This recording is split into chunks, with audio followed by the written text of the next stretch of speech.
ആരാ? ഞാൻ ഇന്നലെ രാത്രി വന്നോളൂ, ഇന്നലെ രാവിലെ വന്നോളൂ. നിങ്ങളുടെ കാര്യം നോക്കിയിരിക്കേ, നിങ്ങളുടെ കാര്യം നോക്കിയിരിക്കേ. ഞാൻ സ്ഥലമില്ലല്ലോ. ഇവിടെ 4 പേര് വന്നിട്ടുണ്ടായിരുന്നു. ഇങ്ങനെ ആരാ ഈ അപ്പം ഞാൻ മലയാളി പാലസ് ഉണ്ടായിരുന്നല്ലോ, മുകളിൽ പാലസ് ഉണ്ടായിരുന്നു. ഹിന്ദിയൊന്നും അല്ലല്ലോ, മുഖത്തൊക്കെ സാധാരണ രീതിയിൽ സംസാരിച്ചോടെ. സാധാരണ രീതിയിൽ സംസാരിക്കാൻ അറിയില്ല എന്ന് പേടിയുണ്ടായില്ല.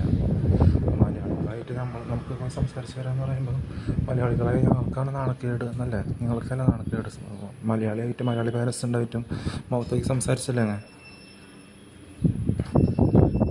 നിങ്ങളുടെ കാര്യം നോക്കണം. ഞാൻ കള്ള് കുടിച്ചിട്ടൊക്കെ അടിച്ച് നിങ്ങളുടെ കാര്യം നോക്കണം. അതുപോലെ ഞാൻ നിങ്ങളുടെ കാര്യം നോക്കും. ഞാൻ കള്ള് കുടിച്ചിട്ടൊക്കെ അടിച്ച് നിങ്ങളുടെ കാര്യം നോക്കി വേറെ പോസിബിൾ ഞാൻ പറഞ്ഞല്ലോ.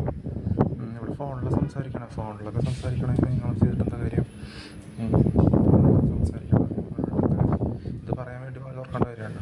പിന്നെ എനിക്ക് ചേഷ്ടകൾ എൻ്റെ ബോഡി ലാംഗ്വേജ് ശരിക്കുള്ളതാക്കാൻ പറ്റും, വേറെ ആക്കാൻ പറ്റും. അത് ഞാൻ മനഃപൂർവ്വം ചെയ്യുന്നത് തന്നെയാണ്. വെറുതെ സാധാ രീതിയിൽ സംസാരിക്കാൻ പറ്റാത്തവർക്ക് എൻ്റെ ബോഡി ലാംഗ്വേജ് വേറെ രീതിയിലാക്കാൻ പറ്റും. പക്ഷെ മനഃപൂർവ്വം ചെയ്യുന്നതെന്ന് അറിയണ്ടേ അവർക്ക്.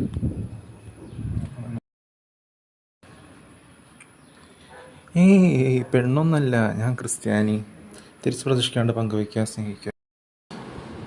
പിന്നെ ഞങ്ങൾ വെഡി പ്രൂഫും കൊണ്ട് ഇങ്ങനെയല്ല അവിടെ സംസാരിക്കുന്നത്. വെഡി പ്രൂഫ് കൊണ്ട് വന്നു കഴിഞ്ഞാൽ ഞാൻ 5 മൊബൈൽ പോയിൻ്റ് 4 മൊബൈൽ വീണ്ടെടുക്കരുത്. പഴയത് പുതിയത് മേടിക്കേണ്ട ആവശ്യമില്ല.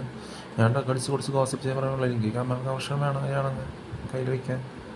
അതും തരാതിരുന്നാൽ നിങ്ങളുടെ ആ ഒരു ഇത് പോയില്ലേ, എന്താ പറയാൻ. ഞാൻ എന്നോട് ശ്രദ്ധ കേന്ദ്രം എനിക്ക് നിങ്ങളൊളി നോക്കേണ്ട കാര്യമില്ല, എനിക്ക് എന്നെ ഒളി നോക്കേണ്ട കാര്യമില്ല, ബാക്കിയുള്ളവരൊളി നോക്കേണ്ട കാര്യമില്ല എന്നുള്ളത്.